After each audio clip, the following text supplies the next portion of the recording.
கோவை மாவட்டம் பொள்ளாச்சி வடுகபாளையம் பொன்மலை நகர் பகுதியைச் சேர்ந்தவர் கண்ணன். இவருக்கு 2 பெண்கள் உள்ளனர். முதல் பெண் கோவை தனியார் கல்லூரியில் 2ஆம் ஆண்டு படித்து வருகிறார். இவரது குடும்பத்தினர் பிரவீன் தனியார் பைனான்ஸ் கம்பெனியில் பணிபுரியும் குடும்பத்தினரும் கடந்த 5 வருடங்களுக்கு முன்பு ஒன்றாக வடுகபாளையம் செல்லமுத்து நகரில் குடியிருந்துள்ளனர். ஓராண்டுக்கு முன்பு பிரவீன் குடும்பத்தார் பொள்ளாச்சி உடுமலை ரோடு அருகே குடிபெயர்ந்து உள்ளனர்.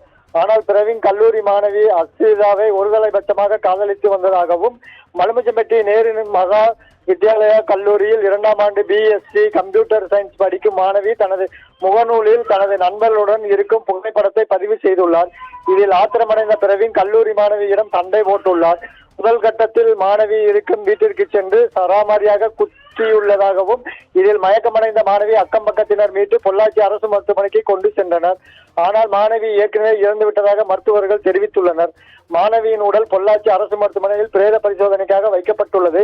மேலும் இந்த கொலை குறித்து ஏடிஎஸ்பி ஸ்ரீ சிங் தலைமையில் போலீசார் விசாரணை மேற்கொண்டு வருகின்றனர்.